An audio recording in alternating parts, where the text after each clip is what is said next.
guys. Welcome you all to the Insights into Books podcast. Before we start, kindly follow or subscribe us. And if you want daily summary files of these books, then subscribe us on Gumroad. Links are in description.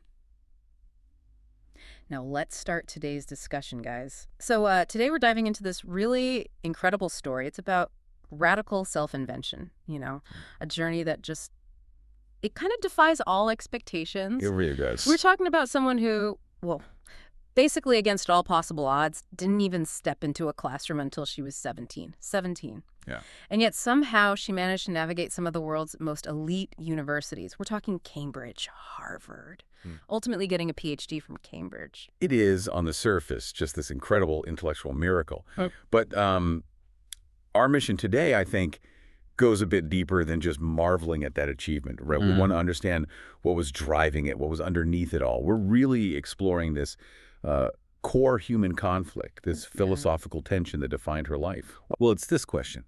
What happens? What's the cost when the loyalty you owe to your family, a really fiercely loyal family unit, what happens when that clashes directly with the obligations you feel you owe to yourself, to your developing, educated, truthful self? That pull between loyalty and self-discovery. Exactly. That tension is the absolute heartbeat of her story. And it's an immense tension because, it forced a choice between two worlds that just couldn't coexist, two completely incompatible realities. Absolutely. So to really get the gravity of that choice, I think we first need to immerse ourselves, really understand the world she came from, the foundations of her childhood, which were, well, isolated and often pretty extremist. #tag Yeah. The isolated and extremist foundations of childhood. The setting is just fundamental here. She grew up on Bucks Peak. It's this rugged, very remote part of rural Idaho. Not just remote, right? It sounds like it was more than just living far from town. Oh, much more. It wasn't just an isolated house. It was like a fortress. And it was shaped entirely by her father, Gene. He's described as deeply devout, very autocratic, and also profoundly paranoid. Autocratic and paranoid, that's a potent combination. It is. His whole worldview was rigidly defined by survivalism and this extreme kind of fundamentalist take on his faith. So he wasn't just, stocking up on canned goods for a storm. No. This was way beyond that. He was actively preparing his family, all 9 of them, for what he called the days of abomination. The days of abomination. I genuinely believed society was about to collapse in this fiery apocalypse, and the only way to survive was total self-reliance. And that meant, crucially, complete rejection of any government interference. Which explains the anti-establishment stance. Completely. And it had huge practical consequences. The biggest one, no public education. Absolutely forbidden. Why? What was the thinking there? Well, schools weren't seen as places for learning. They were tools of government control, designed to basically corrupt his children. Or sometimes he put it even more strongly, like he was handing the kids over to the devil. Wow. So formal schooling was just completely out of the question. Totally off the table. And this paranoia, this rejection, it wasn't just schools. It extended to pretty much every part of modern life. Like what else? Modern medicine, for instance, strictly forbidden. Antibiotics. He saw them as poison, believed they caused infertility, birth defects, things like that. If someone got sick. Right. Or injured. The only option was the mother's herbal remedies. That was it, even for, catastrophic injuries, which, well, we'll get into how often those happen. It's hard to even fathom that level of isolation. Think about this. She didn't even officially exist for the first 9 years of her life. What do you mean didn't exist? No birth certificate. She wasn't registered until she was 9. So legally, government-wise, she was completely off the grid, which, ironically, was exactly what her father wanted, invisible to the authorities. And this wasn't happening in a vacuum, right? There were things going on externally that probably fed into his fears. Absolutely. Events like the Ruby Ridge standoff in 1992, that was huge. Right, I remember that. Another isolated family, also in Idaho, a confrontation with federal agents. It was tragic. Exactly. And for her father, that wasn't just a news story. It was like empirical proof. Tragic proof that the government was actively out to get families like theirs, independent families living off the grid. So it just reinforced everything he already believed. Totally. It justified the paranoia, justified stockpiling supplies, weapons, fuel, food, everything. It cemented this idea that they were a family under siege, basically. Okay, so no school. What did she do all day? What was childhood like in terms of, activity or work? It was work. Intense, often dangerous work starting really, really young. Instead of playing or learning ABCs. And Right. Instead of classrooms and books, her time was mostly split two ways. One was working in her father's scrapyard. It was makeshift, dangerous, dealing with heavy metal, sharp objects. She started that when she was about 11. 11 in a scrapyard. 11. The other main thing was helping her mother, Faye. Her mother was the family herbalist, but also served as a kind of local midwife. So Tara would help her mix the tinctures, prepare the remedies, that sort of thing. You said the scrapyard was dangerous. We need to pause on that. How dangerous are we talking? Extremely, because the father rejected almost all basic safety precautions. Like gloves, hard hats. None of that. No gloves, no steel-toed boots, no safety glasses. Yeah. His reasoning was, well, he believed angels were protecting the family. Angels would protect them from falling scrap metal. That was his genuine belief, this kind of theological shield against reality. Yeah. And the result, the environment was just constantly incredibly perilous. And injuries happened. Constantly. The accounts are pretty harrowing. Multiple severe traumatic injuries in the family. Lost fingers. One brother had severe brain trauma from a really bad fall. Several major life-threatening burns. Burns sound particularly terrifying without medical care. There's one incident where the father himself suffered burns so severe, described as basically melting the features off his lower face. Oh my God. And he flat out refused to go to a hospital. Insisted on only using the mother's salves and remedies. That's unbelievable. So you have this constant cycle. Catastrophic injury, followed by dangerous, completely non-medical treatment. That was the physical reality growing up there. It's such a strange mix. Extreme self-reliance, but also this profound self-neglect almost, or neglect of basic safety. Yeah, that captures it well. What about the mother, Faye? You said she was a herbalist. What was her role in all this? It sounds complex. Incredibly complex, very ambivalent space she occupies. On one hand, yes, she's the source of care, the remedies, the nurturing element. But ultimately, her loyalty was to her husband. She was subservient to his will, his worldview. The text describes her as eventually becoming a vassal of patriarchy. A vassal of patriarchy. That's a strong phrase. It captures that internal conflict, I think. Initially, maybe she was more nurturing, but over time, her deference to Gene, to his extreme demands, it overrode everything else. Common sense, even her children's safety and well-being eventually. So she enforced the rules too. The no doctors rule, the safety issues. Yes, she upheld the dietary restrictions, the ignoring of safety, and crucially, later on, the denial of abuse, all in deference to her husband. But there's a twist with her, isn't there? Something about a business. Yes. This is a really fascinating economic contradiction. While she's playing this, outwardly subservient role, she actually founded and ran a very successful commercial botanicals business. An empire, really. So this wasn't just like kitchen remedies for the family. Not at all. This was a real enterprise, selling tinctures, essential oils, salves, apparently globally. She demonstrated real business acumen, organization, marketing. Which seems at odds with the complete isolation narrative. It does. It undercuts that idea of them being totally helpless and cut off. And what's even more telling is how the business was often marketed. How so? They often use the dramatic story of the father's miraculous recovery from those horrific burns, using only her remedies. Wow. So she basically monetized the family's extremism. In a way, yes. She leveraged the very events born out of that extremism to build her business. It adds this whole other layer of complexity to her character and her role.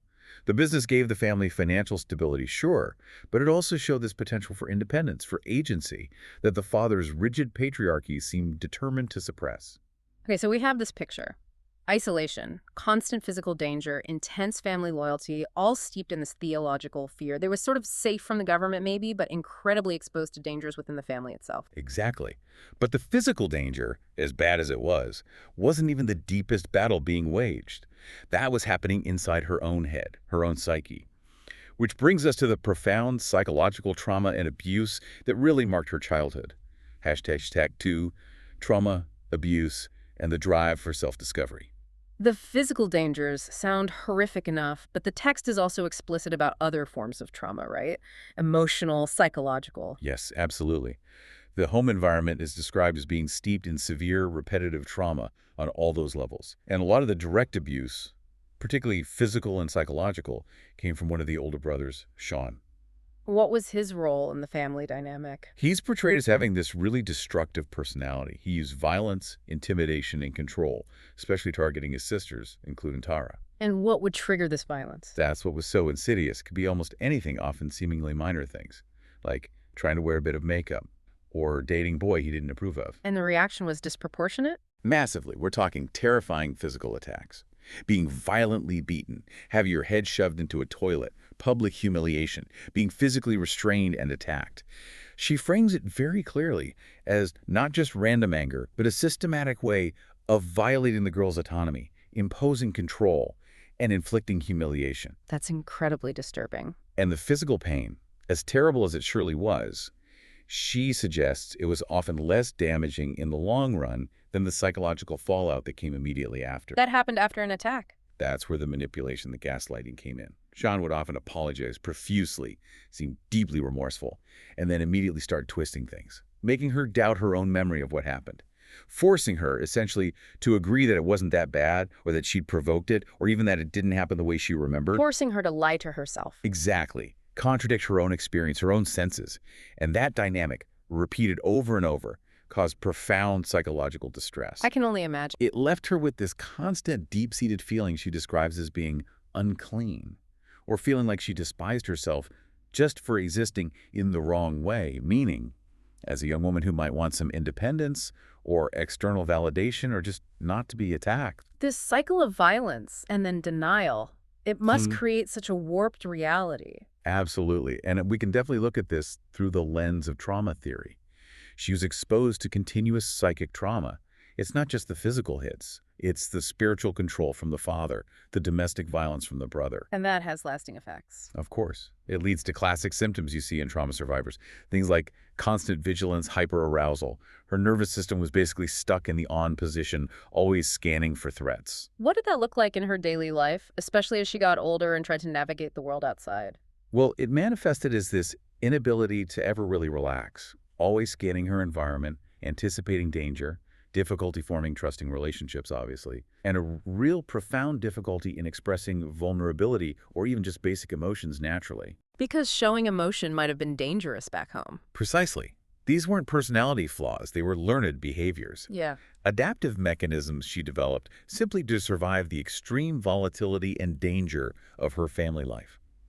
She literally had to numb or mute her own emotional reality to stay safe. And does that carry over? Does it affect her later relationships? Very much so.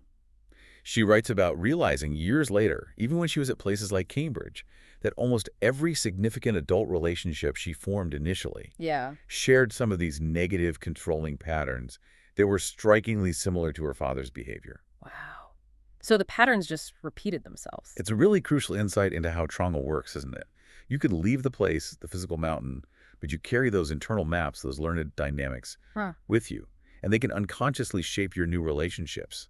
A huge part of her later journey, her education really, was learning to recognize and dismantle those toxic maps. It sounds exhausting. Just surviving sounds exhausting. It does.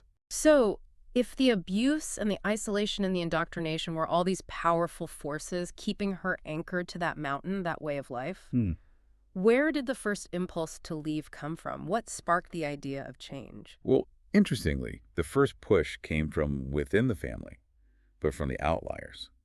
One of her older brothers, Tyler. The one who had left. Yes, he had managed to get out and go to college. And he saw education not necessarily for its own sake at first, but primarily as a way out, an escape route from the physical danger and the psychological control. He encouraged her to think about it. Okay, so there was a seed planted, but what was her initial motivation? Was it this grand desire for knowledge? Actually, no. And this is what makes it so human and relatable, I think. Her first real motivation wasn't about getting a PhD in history or anything like that. It's much smaller, much more personal. She called it her starter dream. Which was? She loved music. She loved to sing. She desperately wanted to be able to sing in the choir at church, maybe participate in local theater productions, simple things. Things most kids take for granted. Exactly. But even that small dream required something huge for her, getting into university, because that's where those opportunities were. And university required. Passing entrance exams.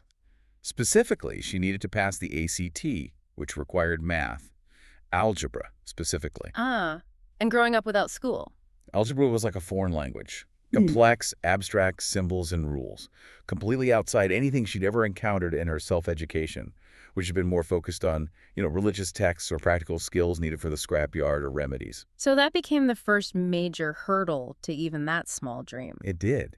And she describes this intense, self-imposed discipline, getting up at 6 a.m. before her exhausting workday started to teach herself algebra from borrowed textbooks. Wow. Just the sheer will involved in that.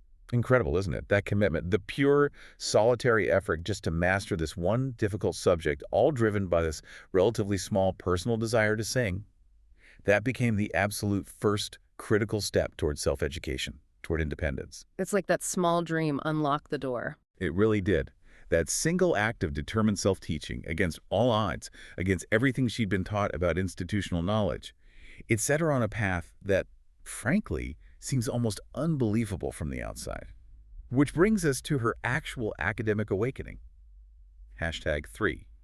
The academic awakening and the miracle of achievement. So she decides she needs to learn algebra to sing in a choir, basically, and that leads her to try and get into college. Right. The pursuit really began against just staggering odds. We mentioned she first sat in a classroom at 17. 17. Hard to wrap your head around. And she managed to teach herself just enough math, just enough of everything else to, as she puts it, kind of sort of pass the ACT. Apparently she had to take it more than once. Which is understandable. Completely. Yeah. But she did it. She got accepted into Brigham Young University, BYU. Okay, so she's in. But being admitted isn't the same as being prepared, especially with her background. Not even close. She talks very openly about the shocking level of her initial ignorance. The gaps in her basic knowledge were just immense. Terrifying, really. Like what kind of thing? Fundamental things you just assume everyone knows by college. Yeah. She initially thought Europe was a single country, not a continent. Really? Yeah. Had absolutely no knowledge of huge world-shaping historical events. The Holocaust, the American Civil Rights Movement, completely unknown to her. Wow. Just imagine sitting in a history or social studies class. The cognitive dissonance must have been overwhelming. Crippling, you'd think. How do you even begin to catch up? So it begs the question, if she was missing all these foundational facts, this basic context, what did she have? What intellectual tools allowed her to bridge that enormous gap? It wasn't knowledge, clearly. It was something else. It was this raw, highly unusual intellectual determination. And she actually credits her childhood reading for it in a strange way. So, the religious texts. Exactly. She spent years struggling to decipher these really dense, archaic, often confusing religious texts her father insisted on. And through that struggle, she says she developed the patience to read things I could not yet understand. The ability to sit with confusion, to persist even when something doesn't make sense immediately. Precisely. That capacity for sustained, focused, often frustratingly intellectual effort, that became her superpower, essentially. She wasn't afraid of complexity or confusion. She just hadn't been given the keys, the context, the code yet. Okay, so she has determination and this unusual reading, patience, and she gets into BYU. Why BYU? It's known for being quite conservative, religiously affiliated. That was actually key. BYU turned out to be this perfect, strategic, autonomy-promoting sweet spot for her. How? Because it was affiliated with her family's religion, Mormonism. That made it, slightly less threatening, slightly more acceptable to her deeply paranoid father compared to a secular state university. So it kind of appeased him, just enough. Just enough. It satisfied his need for some kind of institutional religious alignment, while crucially allowing her to physically escape his direct control and the dangerous environment of Buck's Peak. And once she was there, did the conservative environment hold her back? Surprisingly, no. Within that structure, she found professors who saw past the knowledge gaps, recognized her incredible drive, her raw intellectual horsepower, and they actively encouraged her. They mentored her, helped her fill in those gaps, and really opened doors to the wider intellectual world. So BYU was the launch pad. Absolutely crucial. And from that starting point, Yeah. her academic trajectory just exploded. It's breathtakingly fast. What happened after BYU? She didn't just graduate, she graduated magna cum laude on high honors. Her performance was so outstanding that she won the Gates Cambridge Scholarship. Which is incredibly competitive. Hugely competitive. International award. That funded her move to the UK, to the University of Cambridge, where she earned a master's degree, an MPhil, and then went on to get her PhD in history from Trinity College, Cambridge. Trinity College, Cambridge. That's, wow. Right. And as if that wasn't enough, she also secured a visiting fellowship at Harvard University along the way. So let's just recap. No classroom until 17, doesn't know about the Holocaust, teaches herself algebra, gets into BYU, graduates with honors, wins Gates Scholarship, gets PhD from Cambridge, visiting fellow at Harvard, all in what, less than a decade? Pretty much. It's an astonishing arc. And this rapid leap, this miracle, really. Yeah. It's the core of the story, but it also raises questions, doesn't it? Skepticism. Oh, absolutely. It's the central mystery, Mhm. and it naturally draws skepticism. You find critics, commentators who describe her academic path as highly suspect. Why suspect? They find it difficult to believe. How could someone with such profound gaps in foundational knowledge, especially in things like math and science, where catching up seems almost impossible without years of structured learning, how could she suddenly compete and excel alongside students who had had elite prep school educations their whole lives? It's a fair question, I suppose. How did she do it? The memoir must offer some explanation beyond just she was smart. It does. It argues strongly against the idea that it was luck or some kind of institutional pity or charity. It points to a combination of factors. Okay, like what? First, as we talked about, that pure, singular determination. She basically took the survivalist intensity she learned on the mountain and channeled it into intellectual work, Oh. laser focus. Okay, determination. What else? Second, crucial mentorship, especially at BYU. Those professors who recognized her potential didn't just encourage her. They provided targeted, intensive, probably one-on-one guidance to help her rapidly fill those enormous knowledge gaps, particularly in history and philosophy, areas she'd completely missed. So targeted help was key. Very key. And then there's the psychological factor we touched on earlier, that kind of repurposed mindset. The anti-authoritarian thing. Exactly. It's this great paradox. Her father drilled into them. Question everything. Question every expert, every outside authority. Don't trust the system. Yeah. She just took that lesson and turned it inward.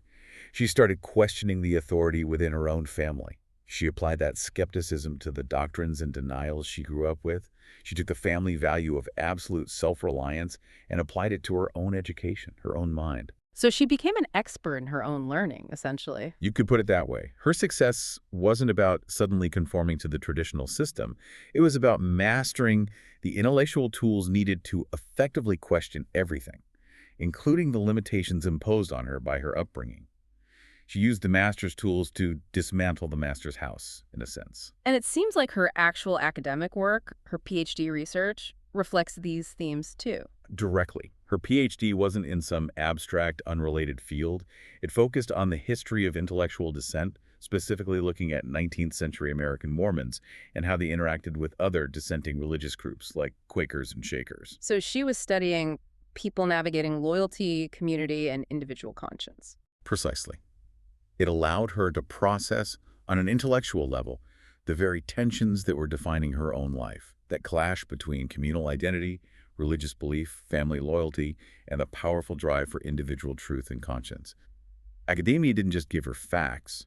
It gave her a sophisticated framework, a language, to understand her own trauma, her family's fundamentalism, and her own pass away from it. So it's clear then, the degrees, the institutions, they weren't the education itself, they were the vehicle. Her real education was this process of self-creation, of building her own mind. That's exactly how she frames it. But the more successful she became in that academic world, the more she built that new self, the greater the personal cost must have been. The distance from Buck's Peak was physical, but the psychological journey, the identity struggle, was far from over. Yeah, that rapid ascent into this entirely different world, the intellectual elite. It caused this immediate, really profound sense of dislocation. It wasn't just about, adjusting to the weather in England or navigating Cambridge traditions. What was? She writes constantly about feeling like an impersonation, like a fraud. She wrestled with this deep, deep sense of incongruity. The person she remembered being that ignorant, abused, isolated girl from the mountain felt fundamentally incompatible with the scholar she was becoming, the person sitting in Trinity College libraries. That sounds like a classic case of imposter syndrome, but magnified like 1,000 times because of her unique background. Exactly. She felt she didn't belong there, couldn't possibly belong there, despite all the objective evidence of her success, the grades, the scholarship, the acceptance. She felt she was literally playing a role she had no right to, no historical foundation for. That must have been incredibly isolating, even surrounded by people. Terribly isolating. And this is where her story offers, I think, a really critical insight, especially for educators or anyone working with people going through major life changes.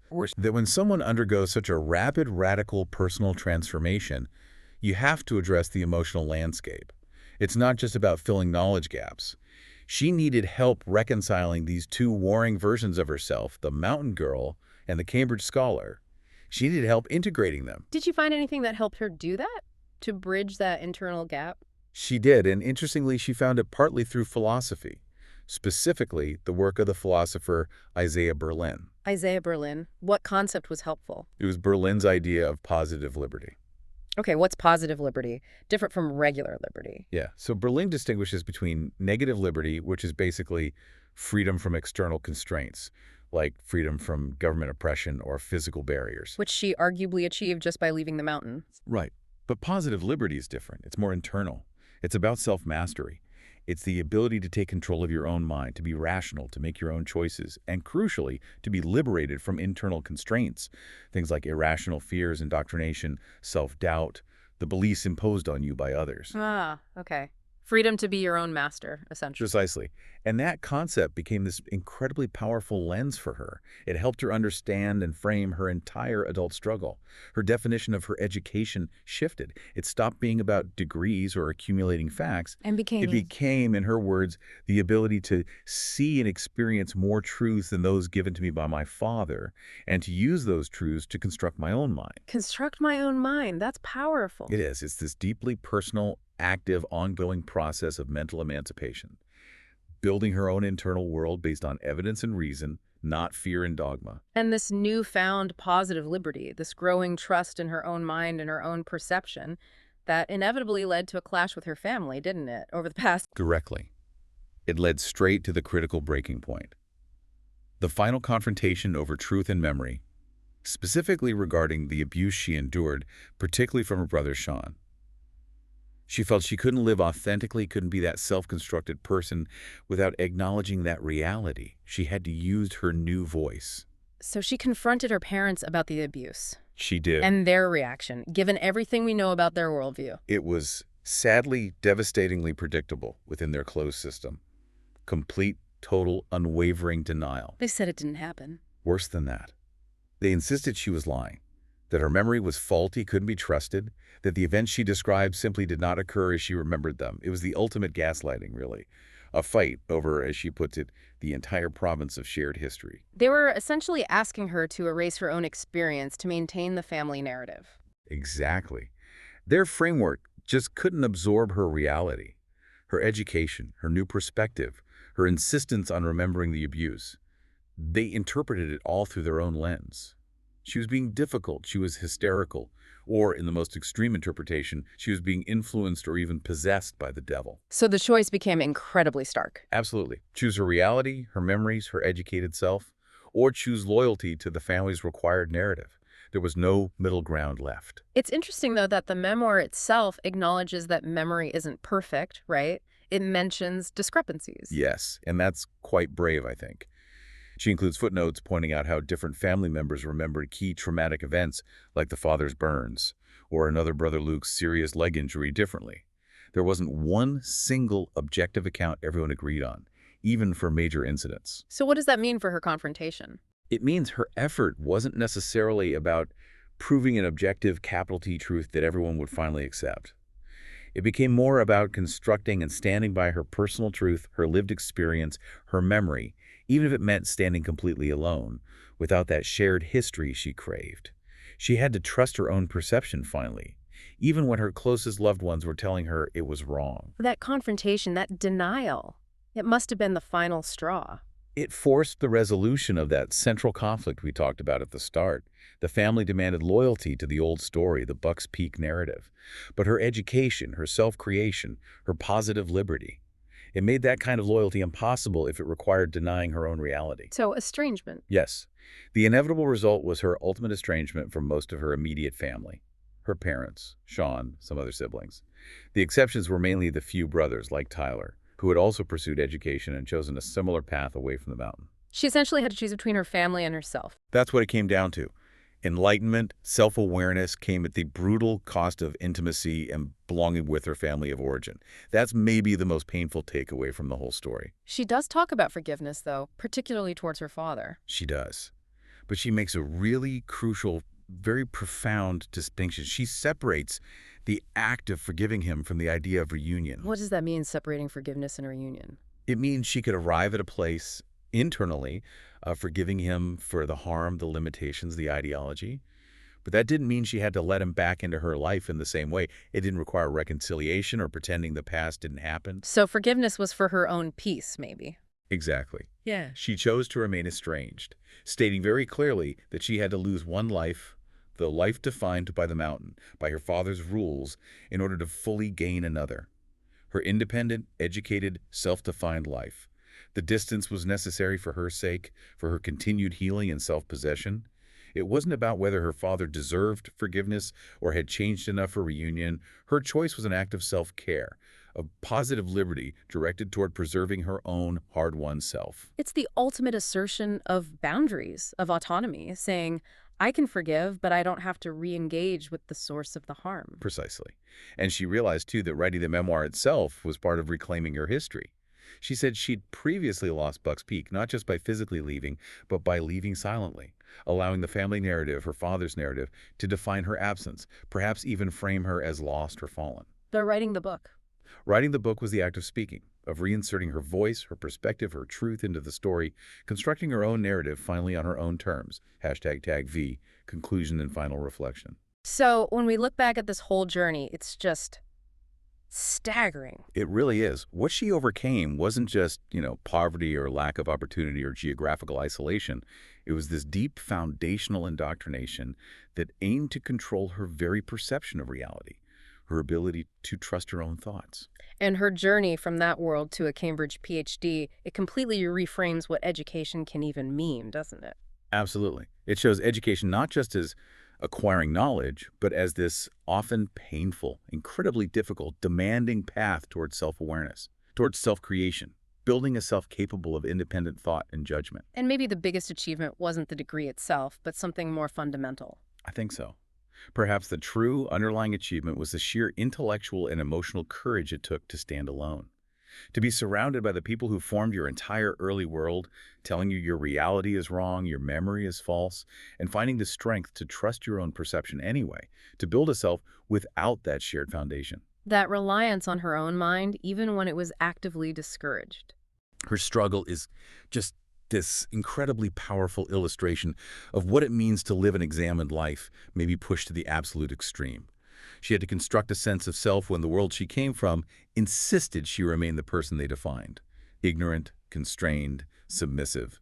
Her transformation required overcoming not just the lack of external education, but the deep internal scars of trauma, shame, denial, and self-doubt. Which leaves us, I think, with a pretty provocative final thought to mull over. Yeah. Her deepest achievement maybe wasn't overcoming the circumstances, as amazing as that was. Maybe it was learning to trust her own mind, a mind that her entire upbringing had explicitly taught her was flawed, dangerous, or simply wrong.